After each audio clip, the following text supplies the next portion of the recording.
Adapting to Climate Risk and LEED V5. Insights from Hamoda Youssef. Climate risk assessments are shaping the future of resilient cities. They are essential for prioritizing climate action and guiding investment in adaptation. In our first podcast, Hamoda Youssef, Director of Client Development at ClimateFirst Building Solutions, shares his sustainability journey, the urgency of climate risk assessments, and how LEED V5 now mandates them for green buildings. Join Rouba Nassar, Green Leaders member and head of NGO membership accounts, as she explores how these assessments drive climate action and what makes ClimateFirst a game-changing tool for resilient planning. Listen now for expert insights on the future of sustainable, climate-ready cities.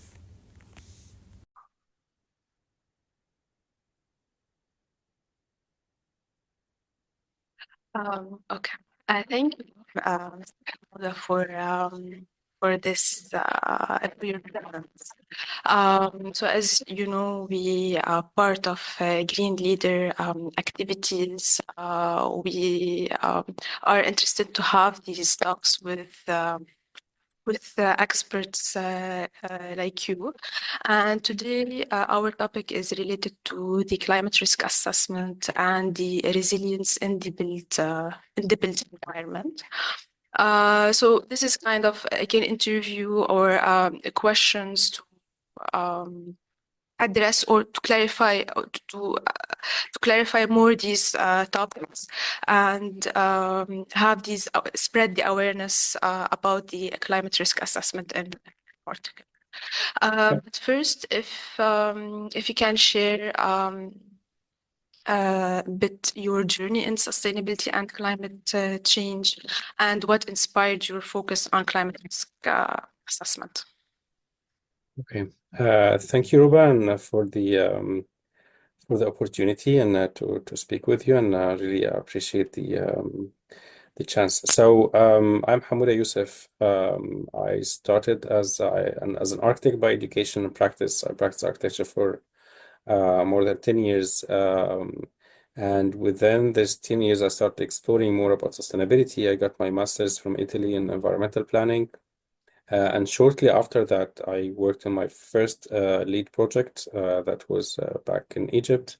The project was quite novel in the approach. We started from early sketches. So I sat with the architect at the point, looking into how actually they can integrate sustainability features from the get-go. So it was quite a journey. Integrative from by the book. The multidiscipline, all well done in-house approach to with the company there we're working all, and so it's quite great journey in the mix. In that journey, I became a Green Associate, LEED AP. So as we were working and exploring the project and understanding, that journey started to build. And from there, it didn't stop. I started reaching out and engaging with regional peers. So remembering meeting with Hamoda Youssef. He was at a conference here in Egypt, back there in Egypt then, and it expressed my interest. Before you know it, I became part of the first round of LEED faculties that were trained in Jordan. So that I became part of that first cohort. So started teaching about sustainability as in parallel with my work. Then I moved to Qatar in Doha to work in the Machera project, where I was the site-wide lead consultant, overseeing the design and construction of over 100 certification LEED project that was all of them pursuing LEED certifications. So again, that was big exposure. I worked in between with Dark Group as well for almost a year and a half. Again, working in projects in Saudi for LEED certification. And so the journey, as many LEED professionals, has been growing from there. But it didn't stop. I moved then to the Green Building Council of Qatar, working closely with the team from an education perspective, introducing new programs like the Green Key and hospitality and warning in preparation for the World Cup, advisory work, consultancy work with the government and public and private sector, engaging with our peers and the regional peers across the region, across the Middle East, working with the team, the Green Building Councils in Kuwait, Jordan, Palestine, and UAE. So yeah, it was quite a journey, and as you build that network and grow and learn more from everyone, then I had the opportunity to move to Canada almost 4 years ago, and that was about time where I was expanding into my interest into to look at the finance and economics behind sustainability and green buildings. So I was looking into regenerative development and regenerative economy, and with that came the opportunity to join Morningstar Sustainalytics, working in the sustainable finance. So that gave another angle and look at the sustainable finance piece and how it connects with feeding into the sustainability and sustainable development. And in there, you can start seeing there was a growth in understanding what's the exposure, the climate exposure to the building. So having a look at the climate change, physical climate risk came to be in there or part of that financial disclosure and your buildings and assets exposure to climate risk. So looking at climate as a risk, which is a common term within the financial industry, again started to trickle with me into how we maybe redefine how we communicate sustainability. And from there, almost a year ago, I joined a brilliant team, a brilliant minds of team, going for doing a software solution for physical climate risk. So I'm leading the business development at the organization at the moment, and yeah, focusing on physical climate risk, how to quantify the impact, how it can this drive a decision-making process. Yeah, and it's a journey still on. So yeah, see how things goes from there. I mean, it's really interesting to hear this shift and how you started with your career and mentioning this integrative process, like similar what the sustainability process should happen in the built environment projects. Yeah, it's key, to be fair. And that project, the very first project, which became the first LEED Platinum project in North Africa. So the Crédit Agricole headquarters, shout out to the team. Um, it it wouldn't have been reached that if it hasn't started that early, to be fair. Looking at sustainability and how we can integrate the passive design approaches, how to be very efficient in your equipment selection. So that was quite like a big lesson learned in the process, that starting early, integrating and building the capacity of the team along the way so everyone has an interest for this building to become more efficient and more green and sustainable. That's great. If you can give me 1 minute. Yeah, yeah. Okay.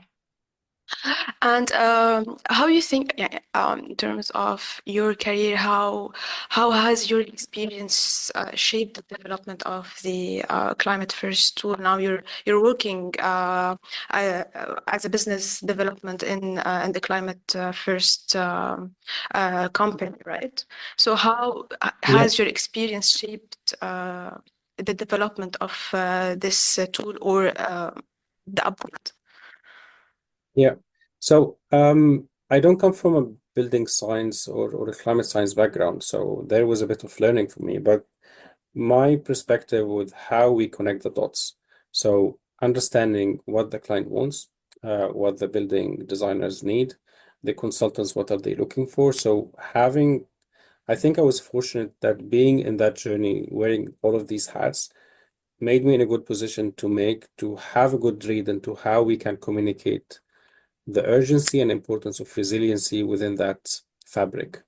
So I think that's what I brought to the table, how we can actually speak with the market of how we can prioritize resiliency. So the past few years, I think with our prime focus on decarbonization has taken us a bit away from the current needs and demands for people and the environment.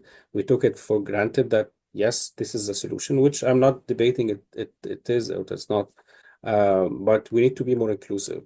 The topics of wellness and well-being has grown rapidly. I remember we invited the IWBI team to the first Well workshop outside of the US back in 2015. back in Doha, I mean, during the conference, and I became one of the early WELL faculties in there. So that intersection of how to go beyond just the what's now came to be the carbon tunnel vision of sort. They call it the carbon tunnel, looking at everything from a carbon perspective, but including more people well-being is more inclusive. The reality that carbon reduction, yes, is a mitigation measure, but it will take a lot of time. Not everyone is connected to it. From a well-being Agree. perspective, right? Especially that the focus now is more on the mitigation strategies to reduce Yes, these greenhouse gas emissions becoming net zero. But while for the adaptation strategies, like, okay, if we achieve the net zero, these extreme events, for example, will still happen, will still occur. It's yes, part yes. of our Yeah. say climate. So the adaptation Yes, strategies, if I recall, there has been a statistics from UNDP mentioning that the efforts now are focused more on the mitigation rather than the actual adaptation yes, strategies. yes. So unfortunately, the we have been ignoring adaptation for a bit. I mean, we as let's say as a wider market when it comes to sustainability. A green building, yes, is more resilient, yes, but not in a satisfying manner, or it's As not. much as it should be. Yeah, that's the thing. So, for instance, LEED started speaking about resiliency in as pilot credits, right? So it was not there. Yes, being more efficient, being more, this will make you resilient for power cuts and stuff like these, but the building will still can get flooded or wouldn't be able to adapt to extreme heat conditions because it's quite rigid in that. So that contradiction needed to be fixed, and the fix is in resiliency, that we need to focus more into the adaptation measures. Climate change is happening, and it's happening, and we're living it now. So it's not something that will or We can't can deny we it. avoid.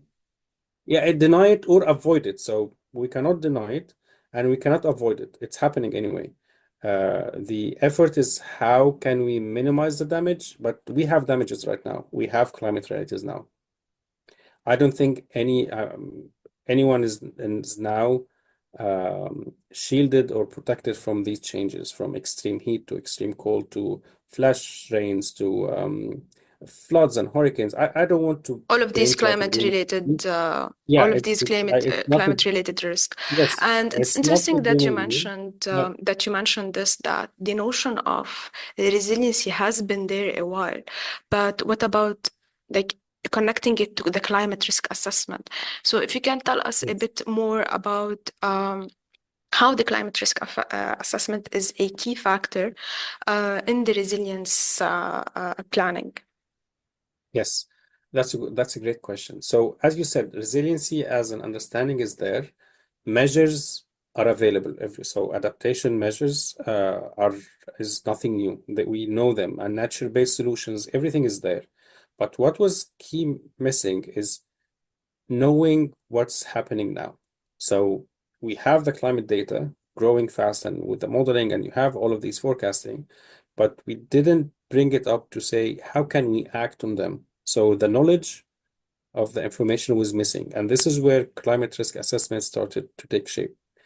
It, it was a bit faster in the financial disclosure, again, from the risk mindset, because in the financial mindset, that's I need to identify my risks and need to act on them between de-risking, avoidance, or what are or transferring risks. So you have risk mindset is established in the financial institutions or the investment side more than it was established in other sectors like the construction or others. So the risk screening and assessment helped in bringing that notion or understanding in knowing. So I need to know we have been doing environmental impact assessments for years, right? But the notion of doing a physical climate risk screening and assessment is still, I would say, in its early stages. So expanding that beyond what's currently in the soil or what's happening in the environment now, I think is taking shape, and the physical climate risk screening and assessment is what is solving that problem right now. And in terms of now you're working with ClimateFirst, so if you can tell us a bit more about the tool briefly and why it's different from the other tools available in the market. That's a great question. So, ClimateFirst is a climate proptech, so it's a technology solution that I would say, 3 to 4 things. First, identify the climate risk that you are facing, quantify the impact using a dollar value metric, which we call the climate value at risk. So we quantify that impact on your building components. So it's not just an overall damage, but which components within your building are impacted the most from these exposures. So it's quite detailed in that approach. And then acting by providing resiliency and adaptation measures that are connected to these impacts and exposures. So it's quite holistic in that approach. It's quite accessible and rapid. It's because it's a software, it's a dashboard. So you input your address, you get your screening exposure reports. You input your intake form building information or building condition assessment, and you get the system automatically start to extract the data from here and get you what are the top risks that are impacting your building component, which components are at risk. Automatically, you get the resiliency and adaptation measures. So the process itself, which takes a couple of working days to get done from A to Z, is rapid, accessible, affordable as well. So it's not behind like subscription barriers or things like these. And time saving and accurate. I mean, it's directionally accurate. It provide you this access. So using technology now, and this is a great example of how can we use technology to capture all of this compounding complexity of climate, because you're not dealing with just one hazard. You're dealing with 5 to 6 hazards at the site, from extreme heat to precipitation to drought, to flood, wind, and wildfire. So their magnitude is not just carbon that you're trying to deal with or to drive efficiency. It's magnitude of risks. Exposure and on the actual, Yes. it's a sad physical damage to the either to the population or on the environment ecosystem as a whole. Yes.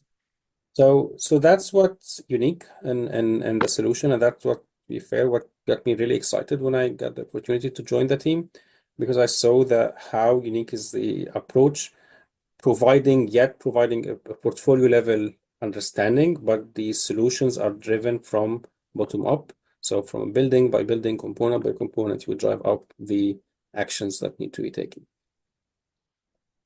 Thank you so much for the insights. As a final, I would say a question or a clarification we'd like to have is I know that LEED started addressing the resilience part as the green building strategies and focused more with the LEED v 4.1 for cities.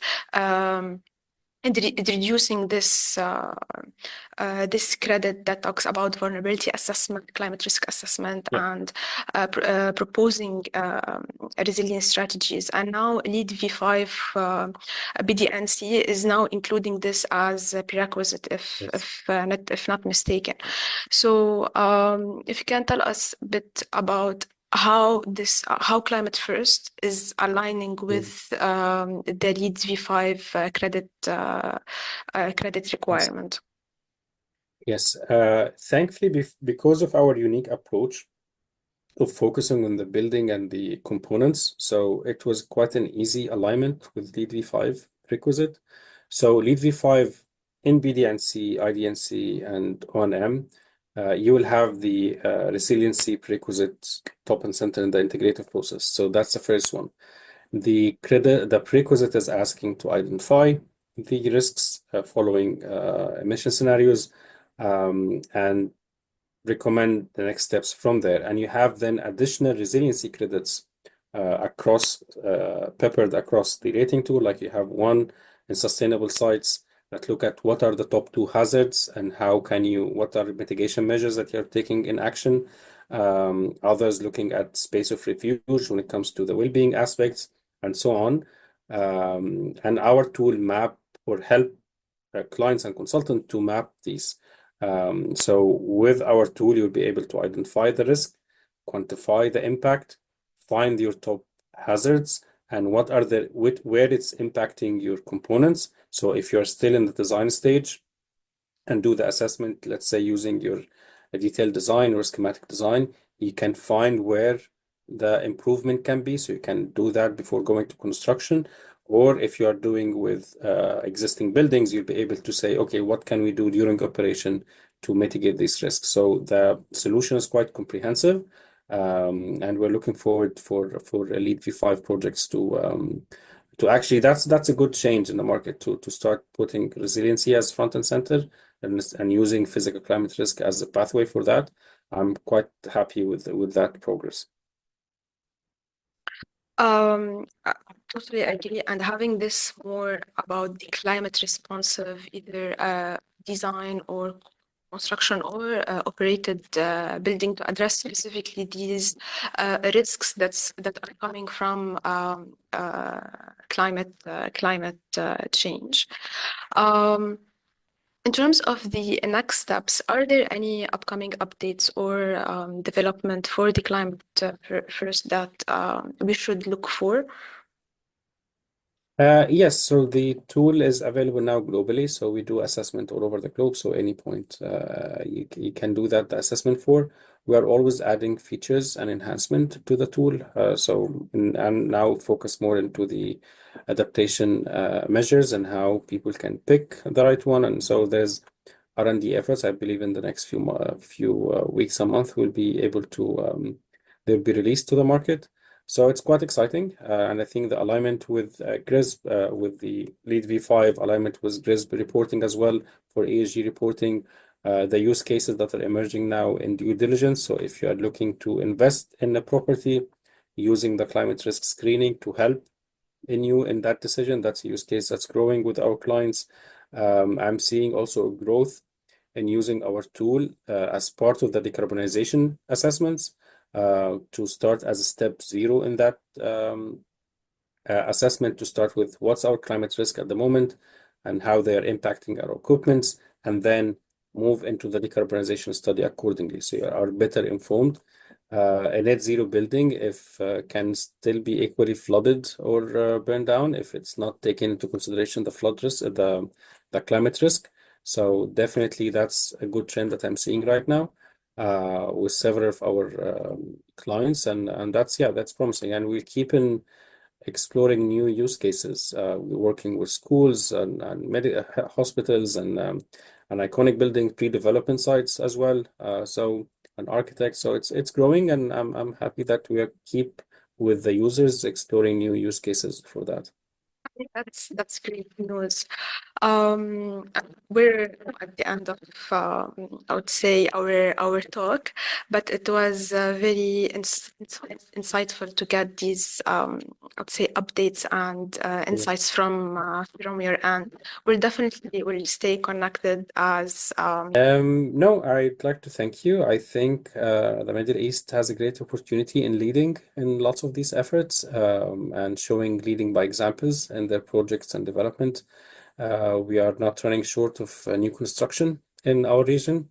So I think we can show leadership in how to build them in a more sustainable manner and more resilient manner. And that's what I'm hopeful to see in the next few years. Hopefully.